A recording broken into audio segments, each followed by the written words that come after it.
thực hư tin đồn Đàm Tùng Vận kết hôn, được chồng đại gia chống lưng có đúng không? Đàm Tùng Vận, sinh năm 1990, là một nữ diễn viên người Trung Quốc. Cô gia nhập làng giải trí từ khi còn nhỏ.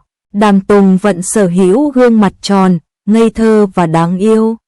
Cô tốt nghiệp đại học chuyên ngành, khoa biểu diễn tại Học viện Điện ảnh Bắc Kinh vào năm 2007. Vai diễn đầu tiên giúp cô nổi tiếng chính là vai Phương Thuần Ý trong phim Hậu cung甄Hoàn. Chuyện, nữ diễn viên Đàm Tùng Vận bị tung tin đã kết hôn với đại gia trong ngành sản xuất phim ảnh, nhờ đó sự nghiệp ngày càng phát triển. Ngay lập tức, nữ diễn viên Trung Quốc đã lên tiếng phản hồi. Vừa qua, Tessina đưa tin Đàm Tùng Vận được cho là đã bí mật kết hôn với một doanh nhân tên Vương Tư Minh, và nhờ sự giúp đỡ từ người này, sự nghiệp của cô ngày càng thuận lợi và phát triển. Ngay lập tức, phía Đàm Tùng Vận lên tiếng phản hồi. Đàm Tùng Vận hiện chưa kết hôn và còn độc thân. Thông tin được lan truyền trên mạng xã hội là giả. Trước đó, thông tin Đàm Tùng Vận bí mật lập gia đình khiến người hâm mộ hoang mang vì tên tuổi của người đàn ông và các thông tin được đưa ra rất chi tiết.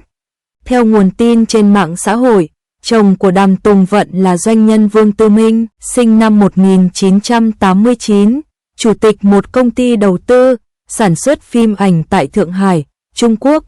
Ngoài ra, Vương Tư Minh còn giữ vai trò tổng giám đốc của một tập đoàn phát hành phim lớn của Trung Quốc. Khắp các diễn đàn và mạng xã hội Trung Quốc, thông tin liên quan tới Đàm Tùng Vận đều chiếm sóng. Theo một số nguồn tin, doanh nhân Vương Tư Minh từng dính tin đồn hẹn hò với một số diễn viên nổi tiếng của Trung Quốc. So với bạn bè cùng lứa, Đàm Tùng Vận sở hữu vẻ ngoài trong sáng, trẻ trung hơn tuổi. Chính bởi vậy, cô thường bị đóng khung trong những dạng vai học sinh, trong sáng, đáng yêu. Năm 2021, Đàm Tùng Vận quyết tâm, lột xác khi vào vai người bạn đời của đàn anh, Trung Hán, Lương trong Cẩm Tâm Tượng Ngọc.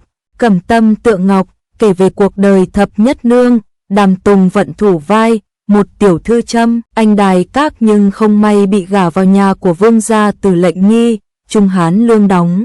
Hai người cưới nhau vì nghĩa vụ với gia tộc chứ không xuất phát từ tình cảm. Tuy nhiên, sự đáng yêu của thập nhất nương đã dần cảm hóa trái tim của Từ Lệnh Nghi. Cẩm Tâm Tượng Ngọc đạt thành tích ấn tượng khi có lượt người xem gần 2 tỷ. Sự kết hợp ăn ý giữa Đàm Tùng Vận và Trung Hán Lương cùng những cảnh quay nóng bỏng, ngọt ngào đang khiến fan không thể rời mắt khỏi màn ảnh. Đáng chú ý, Trung Hán Lương, sinh năm 1974, trong khi bạn diễn của anh Đàm Tùng Vận mới sinh năm 1990, nhưng trong Cẩm Tâm Tượng Ngọc, hai người kết hợp ăn ý và rất đẹp đôi. Khi dự án Tâm Tượng Ngọc được thông báo, nhiều khán giả lo ngại rằng khoảng cách 16 tuổi giữa hai diễn viên chính sẽ làm giảm độ nhiệt của bộ phim. Song, càng về cuối, khán giả của phim phải thừa nhận rằng chính sự kết đôi lệch tuổi giữa Trung Hán Lương và Đàm Tùng Vận càng khiến cho bộ phim thêm ngọt ngào và hấp dẫn. Đặc biệt, cảnh phim 18+ giữa Trung Hán Lương và Đàm Tùng Vận trong những tập phim gần đây đã trở thành chủ đề bàn tán trên mạng xã hội và khiến những người theo dõi Cẩm Tâm Tượng Ngọc tâm đắc. Đàm Tùng Vận vào nghề từ năm 2005 nhưng chỉ được giao những vai phụ. Lý do là gương mặt của nữ diễn viên trẻ con, non nớt nên khó lựa chọn nhiều dạng vai. Sau 7 năm miệt mài nỗ lực, cô mới được khán giả nhớ mặt. Vai diễn đầu tiên giúp cô nổi tiếng chính là nhân vật Phương Thuần Ý trong phim Hậu cung甄Hoàn. Chuyện năm 2016, Đàm Tùng Vận gây sốt toàn châu Á nhờ bộ phim Điều tuyệt vời nhất của chúng ta. Tuy nhiên, khi đang ở đỉnh cao sự nghiệp thì Đàm Tùng Vận đau khổ nhận tin xấu. Mẹ cô gặp tai nạn giao thông và qua đời sau 20 ngày cấp cứu. Kẻ gây án bị bắt và xét xử vì hành vi lái xe khi uống rượu bia, chạy quá tốc độ. Người này chỉ phải nhận hình phạt nhẹ và không gửi lời xin lỗi gia đình nữ diễn viên. Hình ảnh Đàm Tùng Vận ôm chặt bố bật khóc ở phiên tòa khiến người hâm mộ xót xa. Sau này, nữ diễn viên thừa nhận bản thân đã mất một thời gian dài mới hồi phục sau cú sốc tinh thần. Để vượt qua nỗi đau mất mẹ, cô dành thời gian và tâm huyết cho sự nghiệp. Năm 2020, cô tiếp tục chinh phục khán giả với dự án Cẩm Y Chi Hạ và lấy danh nghĩa người nhà. Hiện tại, cô đang tỏa sáng nhờ dự án Quy Lộ, Đường Về Nhà, dự án truyền hình gây sốt trong năm 2023 của màn ảnh nhỏ Hoa ngữ. Nhờ sở hữu ngoại hình trẻ trung và đáng yêu, ngôi sao 33 tuổi được xem là nữ thần thanh xuân hay nữ thần hách tuổi của màn ảnh Hoa ngữ. Năm 2021, tin đồn Đàm Tùng Vận bí mật kết hôn rồi ly hôn đã lan tràn trên mạng xã hội Hoa ngữ. Tuy nhiên, phía nữ diễn viên đã lên tiếng phủ nhận.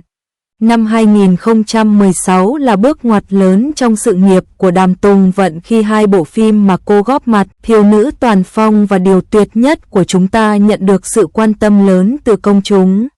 Năm 2020, bộ phim tâm lý tình cảm xã hội lấy danh nghĩa người nhà mà Đàm Tùng Vận tham gia cùng Tống Uy Long và Trương Tân Thành đã trở thành một trong những phim truyền hình hot nhất trong năm. Tin 02, Đàm Tùng Vận từ chối bạn trai cũ không thương tiếc khi được đề nghị nối lại tình xưa. Đàm Tùng Vận là một trong những sao nữ đỉnh đám lứa 90 trong showbiz.